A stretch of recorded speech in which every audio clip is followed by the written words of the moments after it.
para que sepa algo que ocurrió mucho tiempo después. No sé si alguna vez escucharon de Rav Moshe Feinstein. Bueno, Rav Moshe Feinstein es un rabino que está en Estados Unidos que falleció hace como unos 20 años aproximadamente. Él cuenta algo impresionante que le ocurrió personalmente a él cuando él era Rab en Rusia.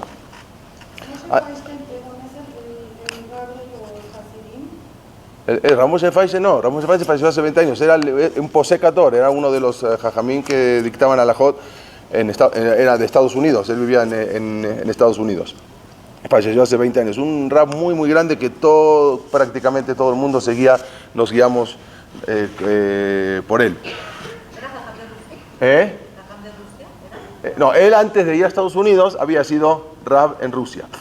Ok, él contó, incluso esto que les voy a decir está en la Akdamá, en el prólogo de un libro famoso que él escribió que se llama Igrot Moshe, ¿no? Es un libro que se estudia en todas las yeshivot. El Igrot Moshe es un libro muy muy famoso que ahí dice la Jot. En el prólogo, en la Akdamá, él cuenta así, que una vez lo llamó una persona que estaba agonizando, o sea, lo mandaron a llamar para que vaya a la casa a hacerle vidui, ¿sí? Vidui, que vaya a hacer el Shema con él, se dice antes de morir, que haga el vidui, que haga Anna. Entonces él vivía en Rusia, entonces fue, y cuando llega a la casa de esta persona que estaba moribundo, de esta persona que estaba agonizando, él le pide, esto lo escribe Rav Moshe Feinstein en su libro, él le pide que saquen a todos los que están alrededor, que le quiere confesar algo, le quiere decir algo, especialmente al Rav Moshe Feinstein. Entonces, cuando se van todos, él le dice, mire, yo le voy a decir por qué me está pasando esto y por qué se está muriendo. Él estaba explicando por qué en ese momento se está muriendo y de la manera, era una muerte muy fea, estaba como ahogando, como que la lengua se le agrandaba y se le trababa, se le doblaba y se ahogaba y estaba muriendo de esa manera y él ya sabía que iba a morir en ese momento. Entonces le dice, yo le voy a revelar por qué me está pasando esto. Cuando yo era una persona, un balabait normal, pero estudiaba siempre Torah, pero siempre cuando llegaba a un párrafo de la Torah, a una sección en la Torah, me trababa ahí y no entendía. Y era la historia de las hijas de Lot. Las hijas de Lot, sabemos todos en la Torah, cuando se destruyó Sedón, entonces Lot con sus hijas se escaparon, se fueron a las montañas y ahí las hijas habían pensado que se acabó. Así como se acabó Sedón y Amorá, también el mundo totalmente se terminó. Entonces cuenta la Torah, que ellas querían volver a rehacer el mundo. La intención de ellas era decir, bueno, ya se acabó, no hay personas, no hay gente en el mundo, se terminó. Entonces, la idea de ellas era volver otra vez a continuar con el mundo. Entonces, la única manera que ellas pensaron que era la única manera era estar con su papá, porque no había otro hombre, ¿sí?, para procrear el mundo. Entonces, así cuenta la Torah. Entonces, primero lo emborracharon, estuvo primero una hija, después la otra hija. Bueno, al final cuenta la Torah que se embarazaron. Entonces, hasta ahí, dice, le está contando el señor que está agonizando al Rav Moshe Feinstein, hasta ahí está bien. Pero lo que yo no entiendo es cómo tienen la desvergüenza las hijas de Lot, no solamente de hacer lo que hicieron, sino después, cuando tuvieron unos hijos, a uno le ponen Amón, porque es de mi pueblo, y otro Moab. Moab quiere decir, este hijo es Meab, de mi papá. O sea, después de lo que hiciste, todavía tienes que publicarlo. O sea, ¿cómo puedes tener un descaro de esa manera? Y siempre que yo llegaba a esta parte de la Torah, tenía esa pregunta en contra de las hijas de Lot. ¿Cómo pudieron? O sea, la Torah lo va a publicar. Porque la Torah te lo va a contar como es. La Torah no te va a ocultar, ¿sí? Entonces, la Torah, esa es la diferencia que hay en nuestra Biblia, en nuestra Torah. Tenemos las cosas buenas y tenemos también las cosas malas. Si no haces esto, va a venir esto. Entonces, ellas, ¿cómo pudieron hacer eso? Y no solamente eso, vamos a decir que la intención de ellas era repoblar otra vez el mundo, pero cómo encima le tuvieron el tupé de ponerle el nombre a los hijos para que todo el mundo sepa que son hijos de su papá. Eso es lo que no entendía. Pero le siguió contando esta persona que estaba agonizando, a Ramos Feinstein.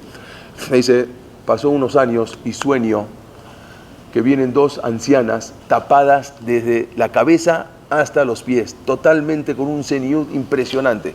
Y nos dicen, me dice en el sueño, nosotros somos las hijas de Lot.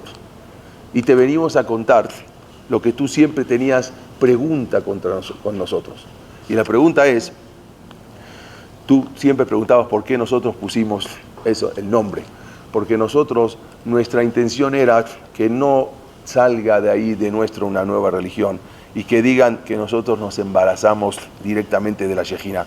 Entonces tuvimos que avisar a todo el mundo que estos son nuestros hijos que vienen de nuestro papá. No que nos embarazamos así porque sí. ¿Sí?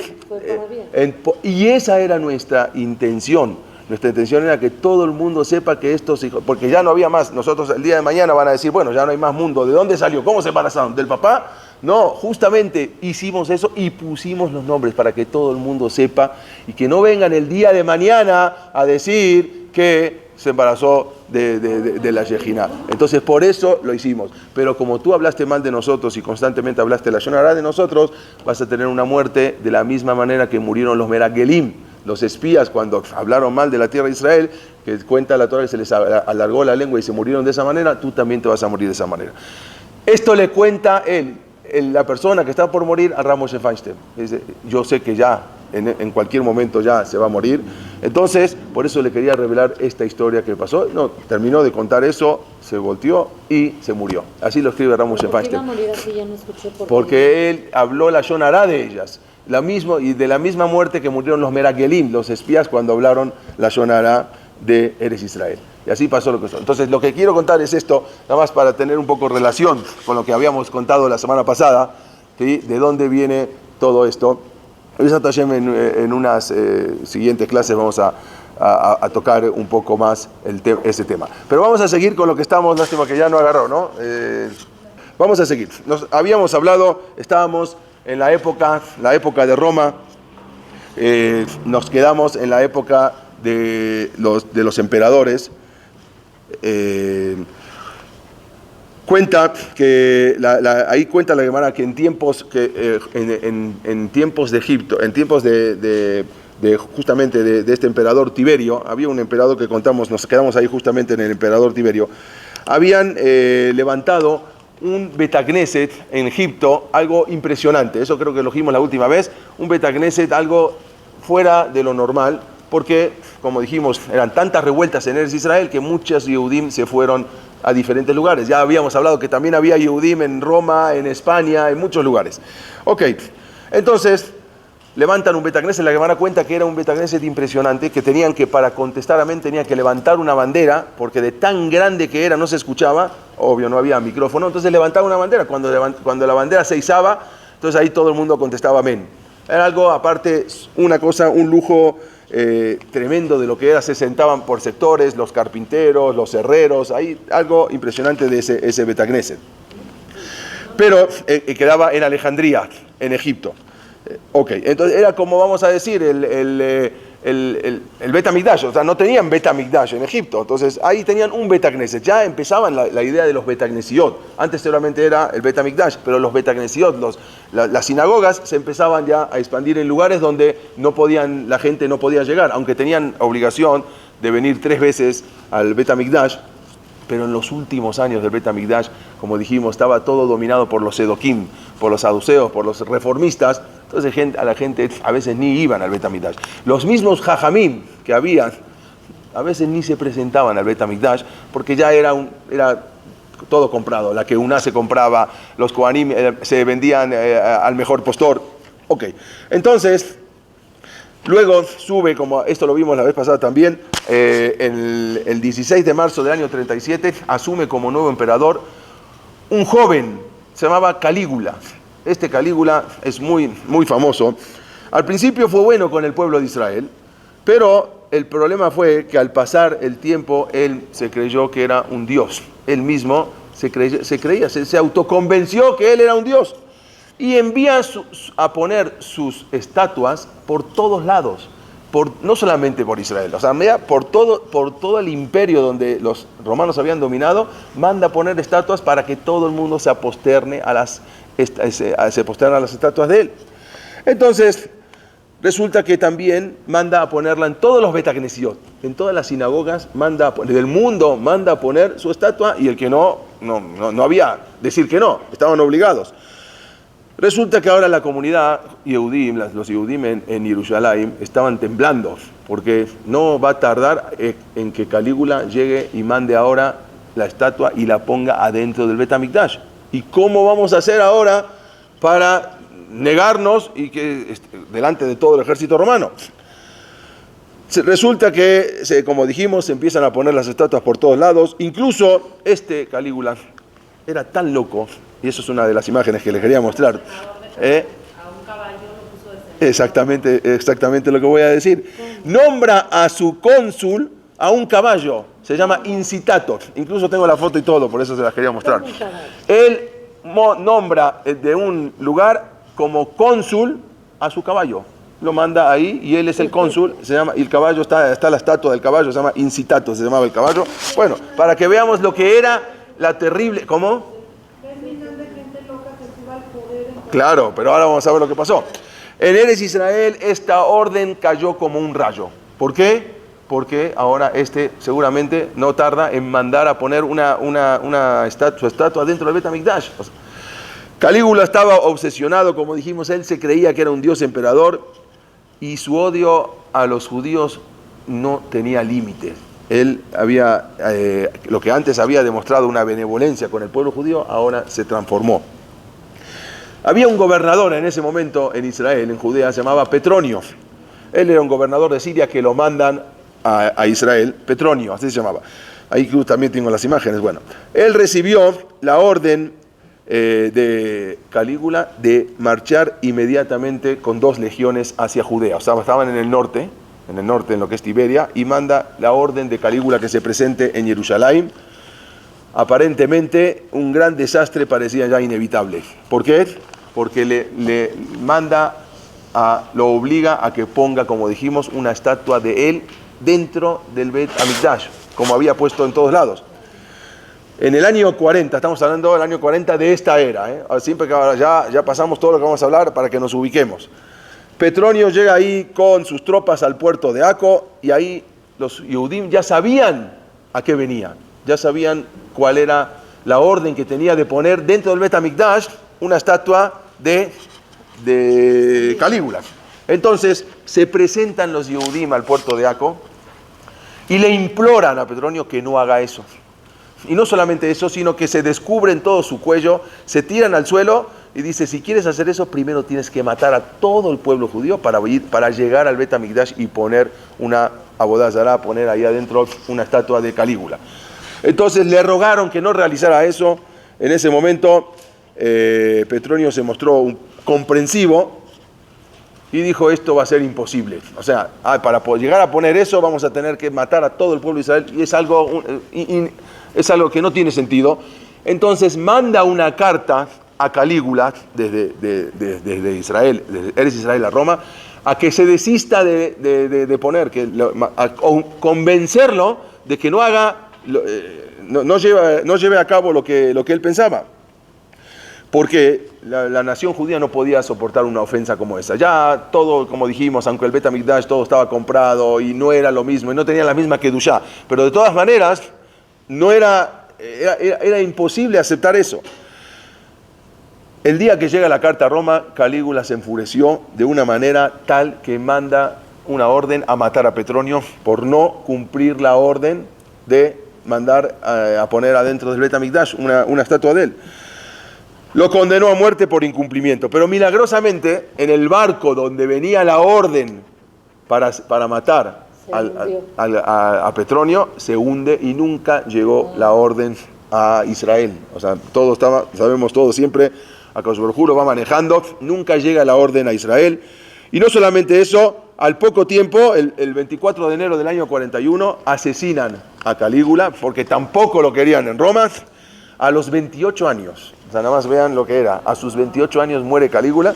Lo matan a él por uno de sus soldados, se llamaba Casio Quereas, y al final termina así la vida de este Dios emperador. Así se lo conoce a Calígula, el Dios emperador. En Roma todavía siguen las estatuas de él y todo.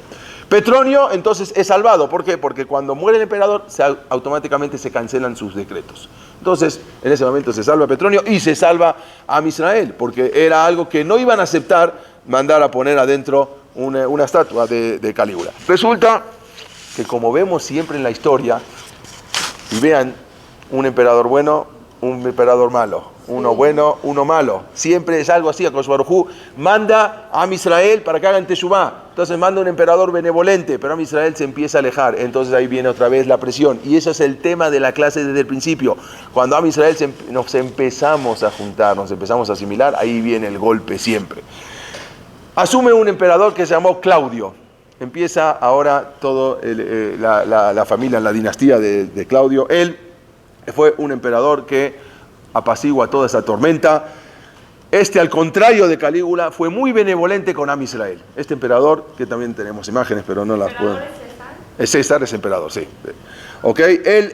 Él se preocupa por restablecer los antiguos derechos de los Yehudim. Los Yehudim habían tenido derechos con el César, habíamos dicho, el César Augusto, que él les dio todos los derechos, incluso mandaba Korbanot al Bet Hamikdash. Él, su esposa Livia también mandaban Korbanot. Entonces, Claudio, asume de nuevo y manda a restablecer la paz en Am Israel. Y en agradecimiento, porque él tenía un amigo que se llamaba Agripas. Este amigo de Claudio era también amigo de Calígula. Él había insistido para que él suba como César. Entonces, en agradecimiento a su amigo Agripas, él lo manda a que sea el rey de Yehudá. O sea, manda en un gobernador, le dice, tú vas a ser ahora el próximo rey. O sea, obvio, siempre dentro del gobierno de Roma, pero lo puso como rey Agripas, el rey Agripas, en Israel. Quiere decir que en Roma teníamos a Claudio y en Israel manda a un amigo suyo que era Agripas, que era nieto de Herodes, el rey Herodes con su esposa Mariamne, que después la había matado. O sea, él se sentía yehudí. Vamos a acordarnos algo. El mismo Herodes se sentía judío porque en tiempo atrás como habíamos contado, que los habían convertido a la fuerza. Yohanan Urcanos, uno de los Hashmonaim, fue y convirtió a la fuerza, y habíamos dicho que eso fue un error muy grande. Entonces él se sentía yehudí, y lo mismo Agripas, que llega a reinar en Am Israel.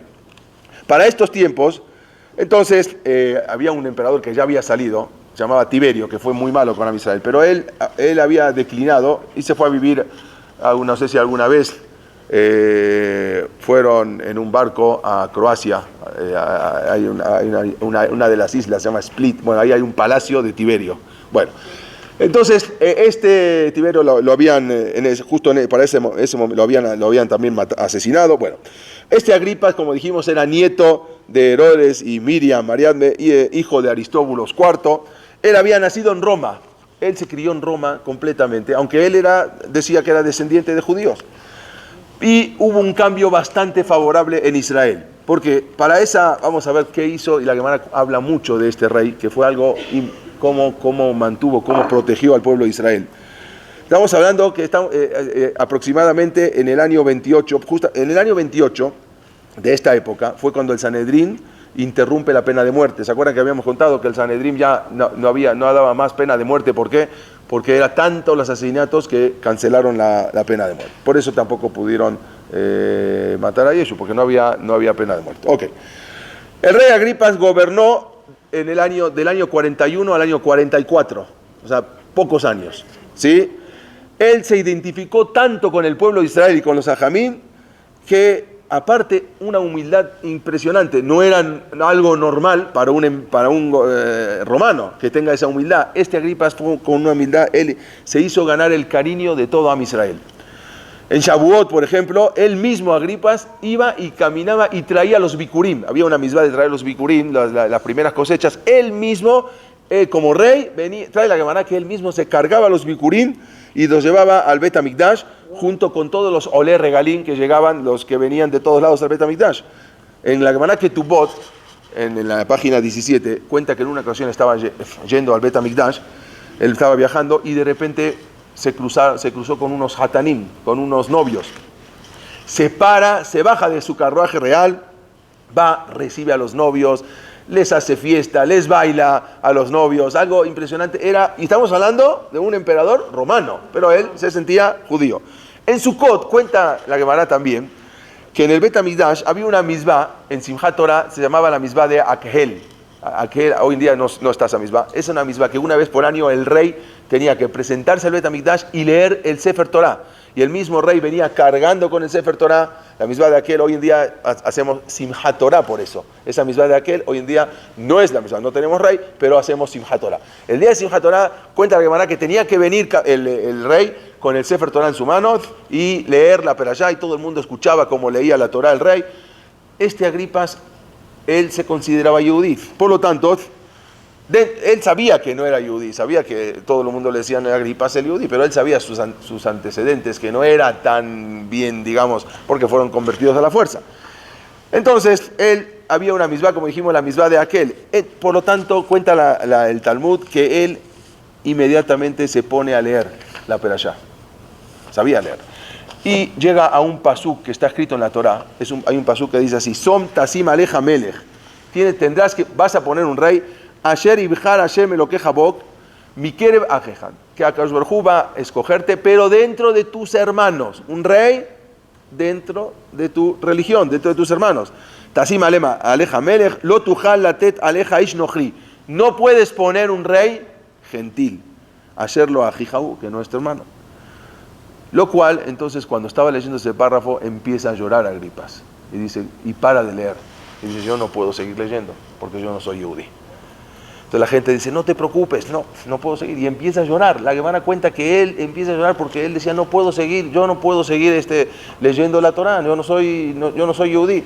Y ahí la gente, todos los que estaban ahí, le dice, tú eres nuestro hermano. Y empezaron a cantar, tú eres nuestro hermano, todo el mundo.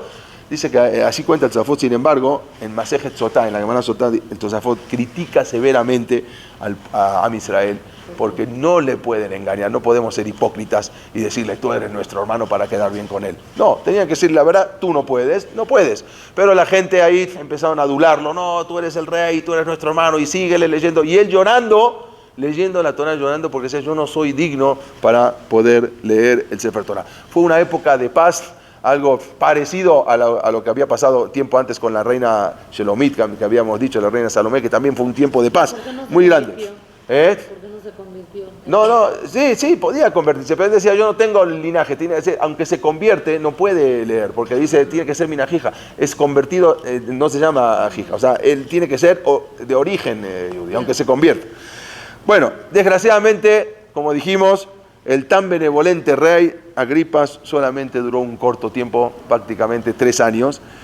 ¿Por qué? Porque en ese tiempo ya había muchos griegos y romanos en Eretz Israel. Estaba poblada de este mismo Herodes y todos los romanos que habían traído gente. Entonces, no veían bien al rey Agripas, porque decían, bueno, este está beneficiando a los judíos dentro de la misma tierra de Israel. Entonces estaban preocupados por el trato favorable que él les daba a los Yehudim, los griegos y los romanos. En una ocasión, cuando Agripas se fue a Cesarea, porque de ahí se manejaba todo, o sea, todo el imperio romano era en Cesarea, todo lo que ven hoy en día en Cesarea, ahí estaban los reyes, ahí estaban los gobernadores. Él, en un momento cuando tiene que ir a una fiesta que fue en Cesarea, ahí lo envenenan y murió Agripas, muere Agripas, ahí cuenta que salió con una armadura de plata, bueno, y salió como medio borracho y al final murió ahí. La noticia fue tremenda para Am Israel. Como este gobernador tan bueno con nosotros, ahora lo terminó asesinado, y fue una amargura muy grande. Hicieron Shivá por él, hicieron Abelut por él. Y no solamente eso, sino que la hermana, se llamaba Drusila, la hermana de él, que también era dentro de todo, vamos a decir, descendiente, judía, pero no tan como dijimos de la misma manera, pero resulta que ahora peor porque ella se va con uno de los gobernadores, o sea, se casa con uno de los gobernadores. Fue un gobernador muy, muy odiado para Israel, era un procurador romano, se llamaba Félix, que oprimió mucho al pueblo de Israel, y ella fue y se casa con él. La familia nobles que en otros tiempos habían representado la aristocracia judía, hoy en día eran los más adinerados, habían abandonado las costumbres de los Yehudim, habían abandonado la Torá. Los más ricos de Eretz Israel empezaron a abandonar la Torá, se apartaron, se fueron detrás de la cultura romana y se apartaron de sus hermanos y se fueron a la vida liberal. Roma te ofrecía una vida mucho más liberal que la vida cerrada del pueblo judío. Todo eso con el afán de riqueza y pertenecer a los círculos cortesanos. Entonces ya la gente, a Israel, los más ricos, se empiezan a apartar. Y así fue que también la dignidad del Kohen Gadol, como dijimos, se vendía al mejor postor. O sea, ya el pueblo se veía que no faltaba mucho para que el Bet HaMikdash se destruya. Con la muerte de Agripas, él murió a los 50 años de edad, se fue la última oportunidad de salvar a Am Israel. Era la última oportunidad de restablecer y salvar a Am Israel, de hacer teshuvá y volver, pero no fue así, sino que cuando hay bonanza, cuando hay benevolencia, cuando hay tranquilidad, Am Israel se aparta, nos apartamos, y eso tenemos que aprender. Eso es nuestra lección de hoy, aprender eso. Cuando estamos tranquilos, cuando no hay presión, ahí es cuando viene que uno se asimila, Berminan se empieza a apartar de Am Israel, de la Torá, y ahí es cuando vienen los problemas. Cuando escucha el emperador Claudio que muere su amigo Agripas, entonces la noticia le llegó repentina y él se entristeció mucho y quiso coronar a su hijo. Tenía un hijo que vivía en Roma, se llamaba Marco Julio Agripas, solamente que tenía 17 años. Le aconsejaron no hacerlo.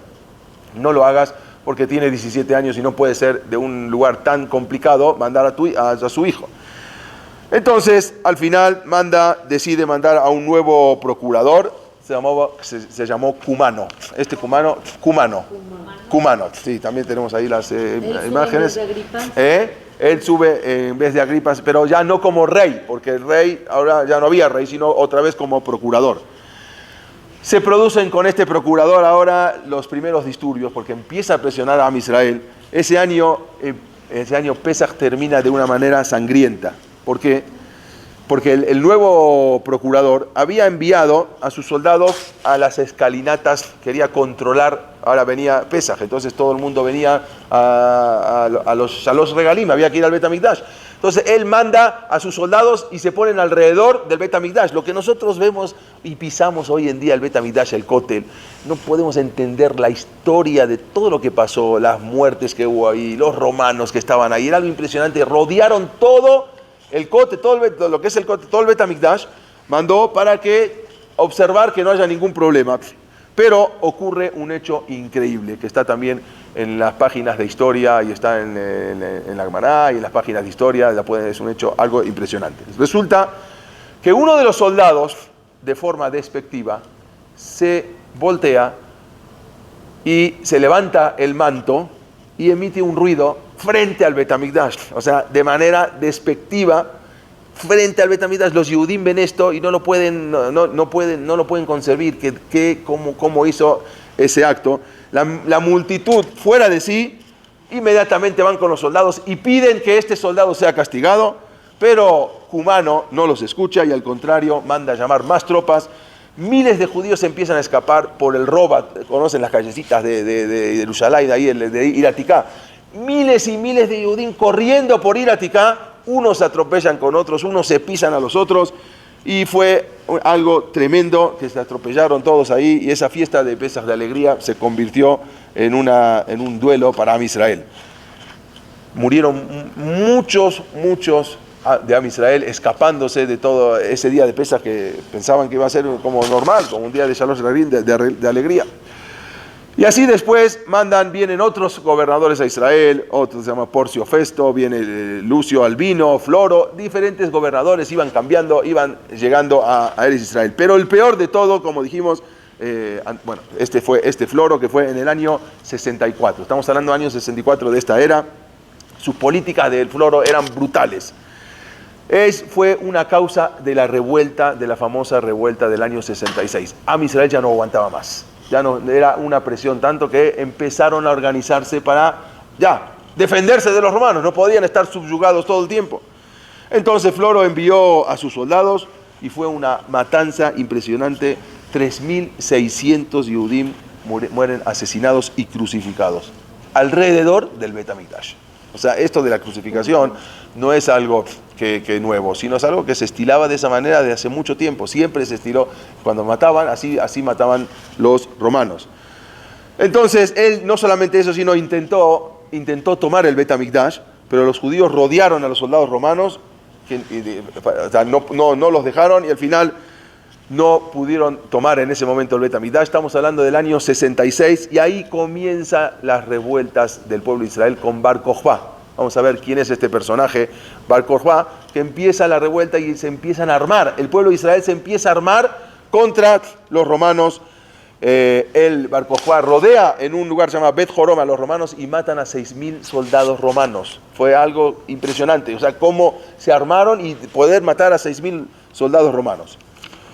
Entonces, y lo peor no fue que mataron a 6.000 soldados romanos, sino lo peor fue que perdieron el águila imperial. O sea, venía el ejército romano con el águila imperial y pierden el águila imperial, se lo roban. Eso era como el trofeo. Bueno, entonces, ¿quiénes eran los vencedores? Am Israel, Shimon Bar Kokhba y Elazar ben Shimon. Esos eran los más fuertes guerreros que tenían su ejército.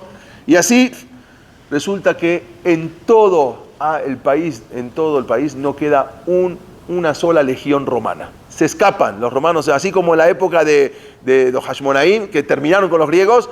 Shimon Bar Kokhba, que vamos a ver que Rabbi Akiva se pensó que era el Mashiach. Pero bueno, entonces Shimon Bar Kokhba fue él con su compañero, Elazar bar Shimon, expulsan a todos los romanos de Eretz Israel. Entre tanto, en Roma fallece ese emperador tan benevolente, tan bueno, Claudio, fue envenenado por su propia mujer, y asume un nuevo emperador que se llamó Nerón. El famoso Nerón asume como emperador en Roma en el año 54.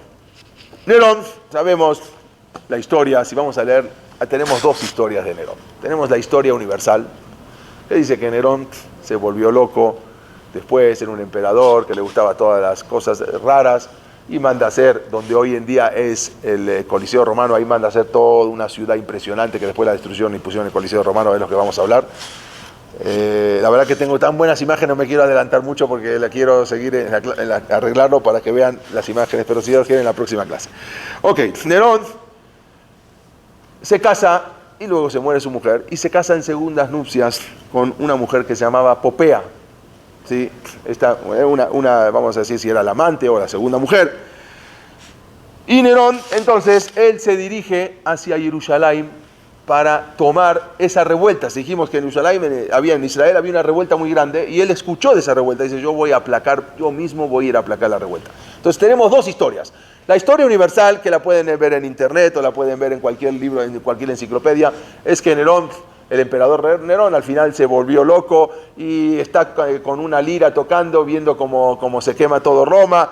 Bueno, esa es la historia universal. Pero nosotros tenemos la historia nuestra, que es nuestra verdadera historia, que Nerón no fue así que se volvió loco, sino que él resulta que está llegando a Eretz Israel, ¿sí?, para destruir con todo su ejército, y encuentra a un niño, cuenta la Gemara que un niño saliendo de la escuela, y le pregunta, él primero que todo empieza a ver, dice, quiero hacer simanín, quiere hacer señales, a ver si del cielo lo están orillando, lo están empujando para que vaya a destruir Eretz Israel. Entonces tira una flecha para el oeste, y la flecha se va hacia el este, hacia Eretz Israel. La tira hacia el norte y la flecha increíblemente se dirige hacia el este. La tira hacia el sur y la flecha va hacia el este. Entonces él dice, quiere decir que del cielo me están incitando, me están empujando a que yo vaya a destruir Eretz Israel. Entonces sigue con su ejército, encuentra a un niño, cuenta la Gemara, y le dice, a ver niño, ¿qué estudiaste hoy en la escuela? Pesocli pesuqueja, dímelo pasú, ¿qué es lo que estudiaste en la escuela? Y el niño le cuenta que justo estudió un pasuk de Naví, que dice, Benatati et nigmati beedom beyad ami Israel. Van a destruir Israel, pero yo me voy a vengar de la persona que va a destruir Eretz Israel. Eso fue lo primero. Dice, pero a ver, repíteme el pasuk. Y le vuelve a repetir 3 veces. Nerón le pregunta al niño, se da cuenta, que dice, sí, del cielo me están obligando a que se tiene que destruir el Bet HaMikdash. Pero yo no tengo que, pero después va a venir contra mí la venganza yo no soy, que sea otro. Él se da media vuelta y con todo su ejército se regresa a Roma. Llega al Senado y dice, yo no voy a destruir. Entonces, tú no vas a destruir, yo no voy a destruir. El Senado decide mandar a un nuevo, era un general muy importante que estaba en Gran Bretaña, se llamaba Vespasiano. Y entonces él dice, vamos a mandar a nuestro mejor general, y mandan a Vespasiano, y se enojan con Nerón. A su vez, Nerón, como dijimos, tenía su segunda esposa que se llamaba Popea, que esta Popea era una mujer que era muy adicta, o vamos a ver, le gustaba mucho la religión judía. Había en ese momento, como dijimos, la religión era una religión pagana, una religión que no decía nada, no había una religión de un solo Dios. O sea, era algo que la gente no se sentía tranquila, o sea, adorada a todos los dioses, y era algo tremendo las fiestas, algo muy, muy bajo. Esta mujer era muy allegada al judaísmo, no era judía, obvio. Y Popea incita mucho y convence a Nerón, y Nerón manda a quemar Roma de tanta abodazara que había en Roma. No porque se volvió loco, sino de la tanta abodazara que existía en eso. Influenciado por su esposa Popea, hice Idgayer, ¿sí? Nerón Idgayer. Cuenta la Gemara que él mismo, ¿sí? Sin que la gente sepa, Idgayer se convirtió. Y no solamente que se convirtió, sino que su nieto de Nerón, cuenta la Gemara, y ahí se los quería mostrar también, se llamó Rebbi Meir Balanés. ¿Qué? Exactamente. ¿Era el nieto directo de Nerón era el famoso Rebbi Meir Balanés. ¿Sí? Para que sepan de dónde viene, una cosa grande provoca cosas grandes. Nieto directo de Nerón era Rebbi Meir Balanés. Porque toda la historia, y esta lo cuenta la Gemara en Gitim y en varias Gemarot, el Mearsha también lo trae, la Gemara dice que él mismo se convierte, convencido por su esposa Popea, se convierte, manda a quemar, como dijimos, todo lo que es Roma, y se convierte al judaísmo, y su nieto, como dijimos, directo. Ya cuando lleguemos ahora a la historia de Rebbi Meir Balanés, vamos a contarla un poquito más. Así trae la Gemara en Gitim, en la página 56, lo trae el Mearsha también en Orayot. Ahí explican todo, cómo fue su conversión, cómo se convirtió, por quién y cómo salió su nieto director, Rebbi Meir Balanés. Algo tenemos que saber, que cuando decisiones grandes, resultados grandes. Cuando una persona toma una decisión grande de cambiar en su vida algo grande, el resultado es grande, el resultado no es pequeño. Él decidió convertirse, decidió un cambio tan grande, sale una luz para Am Israel, salió Rebbi Meir Balanés. Bueno, Vespasiano, que ya él había sido ahora enviado por el Senado, no lo envió. La Gemara cuenta que Nerón no quiso enviarlo. Él dijo, yo no regreso. Y Vespasiano fue enviado por el Senado. El papá de Titus, ¿sí? Su papá. El papá de Titus. Vamos a llegar ahora. El papá de Titus. Él, en el año 67, entonces, bueno, él llega con su ejército al pueblo de Israel, pero no puede entrar a las murallas. Estuvo 3 años tratando de derribar las murallas de Jerusalén, no pudo entrar. Él vino por el norte, primero llegó a Galilea, dominó por ahí al río Tiberias, por lo que es por esa parte norte, pero fue bajando, hasta que llega al pueblo, llega a Jerusalén, pero no puede entrar. 3 años estuvo rodeando. Y resulta que en ese momento dentro de Israel había muchas revueltas también. ¿Por qué? Porque estaban vamos a decirle, los sicarios, ¿sí? Eran los patriotas, que ellos decían que no hay que... los jajamín decían que ya, hay que entregarse a los romanos, ya, hay que entregarse, no nos van a... Si nos entregamos de buena manera, ya, que dominen, que entren acá.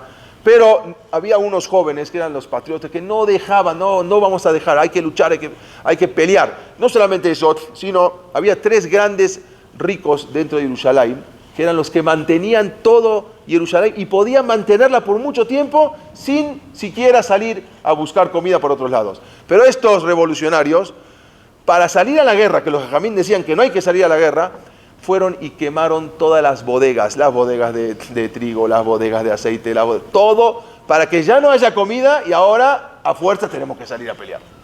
Fue algo tremendo. De Calva Sabúa, Ben Sisita Kesef, había 3 grandes ricos, que eran los que Calva Sabúa era el suegro de Rebbi Akiva. ¿Se acuerdan que contamos la historia de Rebbi Akiva? Él era uno de los más ricos de Jerusalén y él podía mantener por más de 10 años al todo el pueblo de Israel. Quemaron todas las bodegas de víveres, de ahí para poder que de ahí podían mantenerse con comida, entonces subsistir. Ellos fueron y quemaron todo, entonces ya no hay comida. Había que salir a pelear. Entonces los jajamín no querían, sabían que esto iba a terminar muy mal si salían a pelear. Había un rab muy grande en ese momento, se llamaba Rabbi Yohanan ben Zakkai, que su sobrino era el jefe de estos patriotas que quemaron todo, los revolucionarios. Y él necesita salir y hablar, necesita salir y poder entrevistarse con el procurador o el gobernador que estaba, Vespasiano. Pero no había manera, las puertas estaban cerradas. Entonces va con su sobrino, le dice, por favor, se llama Abba Sikra, le dice, por favor, te pido que me dejes salir. Entonces le dijo, tío, la única manera de salir de acá es muerto. No puede salir, solamente como el cementerio, el panteón estaba afuera, entonces cuando alguien moría se lo llevaban afuera para enterrar. Le dijo, te voy a dar un consejo, hazte el muerto, y cuando salgas con todos tus alumnos y llorando y todo, entonces yo voy a estar ahí. Él quería ir a hablar con Vespasiano, con el gobernador que estaba afuera, el general, Rabbi Yohanan ben Zakkai, ¿sí? Entonces, Rabbi Yohanan ben Zakkai al final hace como dijeron, salen llorando todos sus alumnos, los llevan en el cajón, y cuando están en la puerta de Yerushalayim vinieron ahí los generales, los policías Yehudim, decían, no pueden, de acá nadie puede salir, no, pero es el rabino, ya está muerto. Bueno, déjenos picar a ver si está muerto. ¿Ustedes le van a hacer eso a Rabbi Yohanan ben Zakkai? No, es una ofensa hacerle eso al rab más grande que tenemos acá. ¿Cómo le van a hacer eso?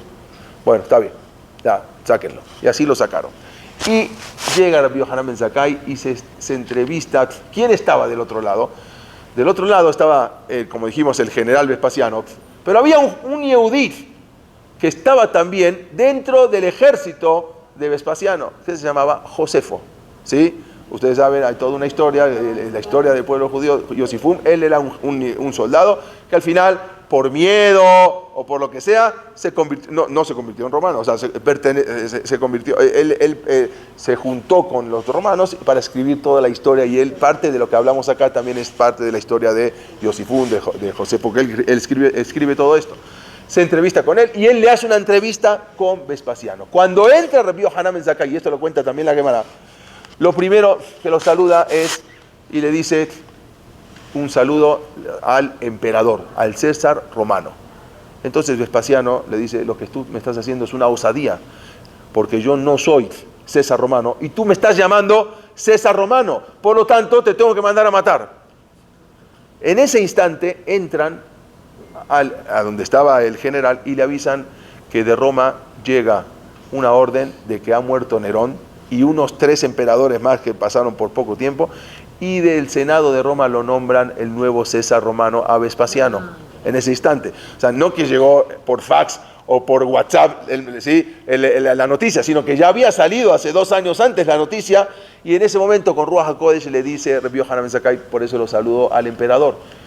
En ese momento se dio cuenta que no estaba hablando con una persona normal, estaba hablando con un también con prácticamente un naví. Le está profetizando que va a ser el nuevo emperador, y justo en ese momento le avisan. Entonces le dice, pídeme lo que quieras y te lo voy a conceder.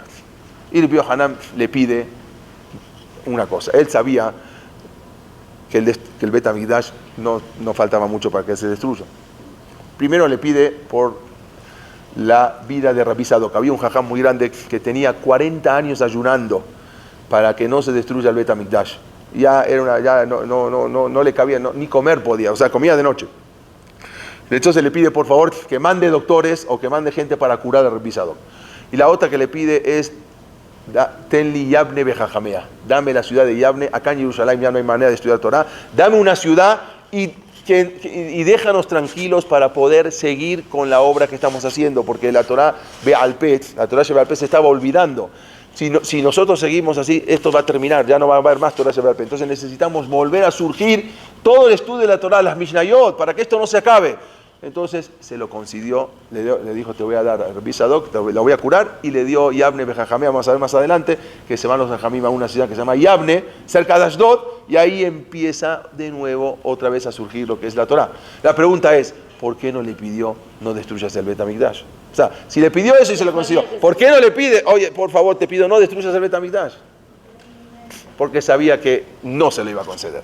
O sea, pedir una cosa sí, pero pedir que no destruya el Bet HaMikdash, cuando viene la orden del Senado de Roma, el Beruach HaKodesh sabía que eso iba a ser imposible que se lo pueda llegar a conceder. En ese momento se va Titus, se va Vespasiano, porque se tiene que regresar, ya no puede seguir rodeando Jerusalén. Se regresa Vespasiano a Roma y mandan a su hijo para que continúe con la labor, y su hijo era el famoso Titus Arashá. Vino en lugar de su papá Vespasiano y rodea el Bet HaMikdash, sigue con el trabajo de rodear el Bet HaMikdash, y ahí fue que logran derribar, el papá no lo pudo hacer, Titus logra derribar la muralla, ¿sí? Traían unas catacumbas, unas cosas impresionantes, unas bombas, unas piedras así gigantescas, bueno, destruyen la muralla del Bet HaMikdash y entran al Bet HaMikdash, y algo impresionante, Titus ordena a todo su ejército que no pueden tocar el Bet HaMikdash. Dice, vamos a entrar, vamos a dominar, pero nadie puede poner una sola mano en el Bet HaMikdash. Y esa fue la orden de Titus. Él no quería destruir el Bet HaMikdash, pero había otro que sí quería destruir el Bet HaMikdash, era Boreolam. Titus no quería, pero Boreolam sí quería destruir el Bet HaMikdash.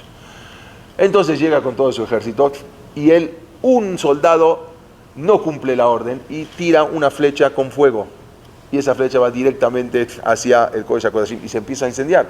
Todos los soldados creyeron que ya la orden era, que dieron la orden de destruir, y ahí empieza la destrucción del Bet HaMikdash. Un soldado, él le había dicho que no podían destruirlo. Titus. Dominar, sí, sacar, si alguien se pone al tú por tú, o si alguien se pone, lo matamos, pero nadie podía destruir el Bet HaMikdash. Pero un soldado no cumplió la orden, manda una flecha y así se destruye el Bet HaMikdash. Hay más lo que si fue, según la historia universal en el año 70, según nuestra historia en el año 69, entre el 68 y el 69 hay una diferencia de un año. Y ahí Titus se lleva en total, el historiador Flavio Josefo, que era el que venía con los romanos, él cuenta que ahí cuando empezó todo eso, que los empezaron a matar y algo, por una equivocación, mueren alrededor del Bet HaMikdash 1.100.000 Yehudim.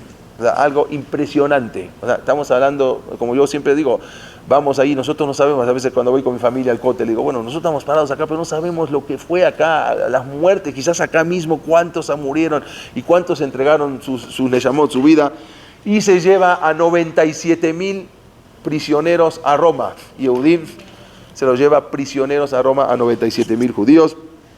Estos prisioneros eran el botín de guerra, y eran llevados principalmente para exhibicionismo y entretenimiento. ¿Por qué? Porque necesitaban gladiadores en Roma para pelear.